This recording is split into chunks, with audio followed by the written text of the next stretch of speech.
നമസ്കാരം. പാക് അധീന കശ്മീരിൽ നിലവിലുള്ള കടുത്ത പ്രതിഷേധങ്ങളും ബന്ധപ്പെട്ട അക്രമങ്ങളും വാർത്തയാക്കിയതിന് പിന്നാലെ പ്രമുഖ മാധ്യമമായ അൽ ജസീറയുടെ വെബ്സൈറ്റിന് പാകിസ്ഥാൻ നിയന്ത്രണം ഏർപ്പെടുത്തിയതായി report. Pak army chief Asim മുനീറിന്റെ നേതൃത്വത്തിലുള്ള ഭരണകൂടം മാധ്യമ സ്വാതന്ത്ര്യത്തിന് മേൽ നടത്തുന്ന അടിച്ചമർത്തലിന്റെ ഭാഗമാണ് ഈ നീക്കമെന്ന് ആക്ടിവിസ്റ്റുകളും പ്രതിപക്ഷ നേതാക്കളും ആരോപിക്കുന്നു. പാക് അധികൃതരുടെ ഭാഗത്തു നിന്ന് ഔദ്യോഗിക പ്രഖ്യാപനങ്ങളൊന്നും ഉണ്ടായിട്ടില്ലെങ്കിലും രാജ്യത്തിന്റെ പല ഭാഗങ്ങളിലും അൽ ജസീറ ഇംഗ്ലീഷ് ലഭ്യമാകുന്നില്ലെന്ന് പ്രദേശവാസികളും സോഷ്യൽ മീഡിയ ഉപയോക്താക്കളും വ്യക്തമാക്കുന്നു. പാകിസ്ഥാനിലെ മറ്റ് പ്രധാന ഡിജിറ്റൽ വാർത്താ ഡൊമൈനുകൾക്കും നിലവിൽ നിരോധനമുണ്ട്.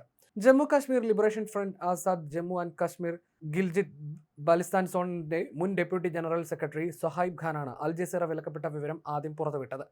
പാക് അധീന കശ്മീരിലെ സംഭവങ്ങൾ കവർ ചെയ്തതിനെ തുടർന്ന് പാകിസ്ഥാനിൽ അൽ ജസീറ വെബ്സൈറ്റ് ലഭ്യമാകുന്നില്ല. സ്വതന്ത്ര മാധ്യമങ്ങളെ നിശബ്ദമാക്കുന്നത് കൊണ്ട് സത്യം മറച്ചുവെക്കാനാകില്ലെന്ന് അദ്ദേഹം കുറിച്ചു. ലണ്ടനിലുള്ള പാകിസ്ഥാൻ തെഹ്രീക്കെ ഇൻസാഫ് നേതാവ് ഫൈസ മുറാദും ഈ നിയന്ത്രണങ്ങളെ സ്ഥിരീകരിച്ചിട്ടുണ്ട്. ഇതിനു പുറമെ കറാച്ചി, ലാഹോർ, ഇസ്ലാമാബാദ് ഒഴികെയുള്ള മേഖലകളിൽ നിന്ന് റിപ്പോർട്ട് ചെയ്യുന്ന വിദേശ മാധ്യമ പ്രവർത്തകർക്ക് ഇൻഫർമേഷൻ മന്ത്രാലയത്തിന്റെ പ്രത്യേക അനുമതി നിർബന്ധമാക്കിയതായും അവർ ആരോപിച്ചു. പാക് അധീന കശ്മീരിലെ ഇന്റർനെറ്റ് നിരോധനം കാരണം ജനങ്ങൾ നേരിടുന്ന ദുരിതങ്ങളും റോഡ് ഉപരോധം എന്നിവയെക്കുറിച്ചും തത്സമയം റിപ്പോർട്ട് ചെയ്ത ചുരുക്കം ചില അന്താരാഷ്ട്ര മാധ്യമങ്ങളിലൊന്നാണ് അൽ ജസീറ.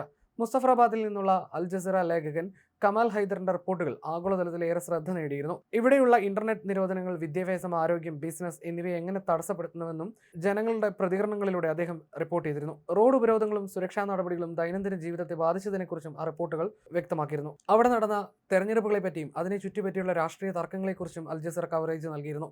ആദ്യഘട്ടത്തിൽ ശ്രദ്ധിക്കപ്പെടാതിരുന്ന ഈ പ്രതിസന്ധിക്ക് അന്താരാഷ്ട്ര തലത്തിൽ ശ്രദ്ധ നേടിക്കൊടുക്കാൻ ഹൈദറിന്റെ റിപ്പോർട്ടുകൾ സഹായിച്ചിട്ടുണ്ട്. മുസഫറാബാദിൽ നിന്നുള്ള തന്റെ ഒരു റിപ്പോർട്ടിൽ പണിമുടക്ക് ആഹ്വാനങ്ങൾ കാരണം വിപണികൾ അടഞ്ഞുകിടക്കുന്നതിനാലും റോഡുകൾ വിജനമായതിനാലും നഗരം ഹർത്താലിന് സാക്ഷ്യം വഹിക്കുകയാണെന്നും കമാൽ ഹൈദർ പറഞ്ഞിരുന്നു. തെരഞ്ഞെടുപ്പിലെ കൃത്രിമത്വത്തെക്കുറിച്ചും ആരോപണങ്ങളും ജനങ്ങളുടെ അമർഷവും അദ്ദേഹം തന്റെ റിപ്പോർട്ടിൽ എടുത്തു കാണിച്ചിരുന്നു. ഇവിടെ പ്രതിഷേധങ്ങൾ തുടരുകയാണ്. ജനങ്ങളും പല രാഷ്ട്രീയ പാർട്ടികളും തെരഞ്ഞെടുപ്പ് ബഹിഷ്കരിച്ചു. സ്ത്രീകൾ വോട്ട് ചെയ്യാൻ പുറത്തേക്ക് വരുന്നില്ല. ജനങ്ങൾ ഈ വ്യവസ്ഥിതിയിൽ കടുത്ത നിരാശയിലാണെന്ന് പ്രദേശവാസിയായ നാദിയ കിതാബ് രാജ് അൽ ജസീറയോട് വെളിപ്പെടുത്തിയിരുന്നു.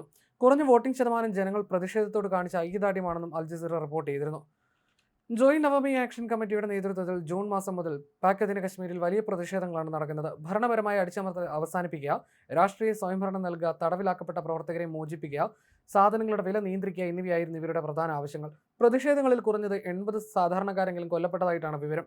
പ്രതിഷേധക്കാർക്കിടയിൽ ഇന്ത്യയിലേക്കുള്ള വഴി തുറക്കൂ തുടങ്ങിയ മുദ്രാവാക്യങ്ങളും ഉയർന്നു കേട്ടിരുന്നു. പാകിസ്ഥാന്റെ പതിറ്റാണ്ടുകൾ നീണ്ട ചൂഷണത്തിന്റെ അടിച്ചമർത്തലിന്റെ ഫലമാണ് ഈ പ്രതിഷേധങ്ങളെന്ന് ഇന്ത്യ വ്യക്തമാക്കിയിട്ടുണ്ട്. POKയിലെ സമാധാനപരമായ പ്രതിഷേധക്കാർക്കെതിരെ ഇസ്ലാമാബാദ് നടത്തുന്ന ക്രൂരമായ നടപടിയിൽ അന്താരാഷ്ട്ര സമൂഹം ഇടപെടണമെന്നും പാകിസ്ഥാനെ ഉത്തരവാദികളാക്കണമെന്നും ജൂലൈ 31 ഇന്ത്യ ആവശ്യപ്പെട്ടിരുന്നു. എന്നിരുന്നാലും അൽ ജസീറ വിലക്കിയതുമായി ബന്ധപ്പെട്ട് പാകിസ്ഥാൻ ഇലക്ട്രോണിക് മീഡിയ റെഗുലേറ്ററി അതോറിറ്റിയോ മന്ത്രാലയങ്ങളോ ഇതുവരെ പ്രതികരിച്ചിട്ടില്ല.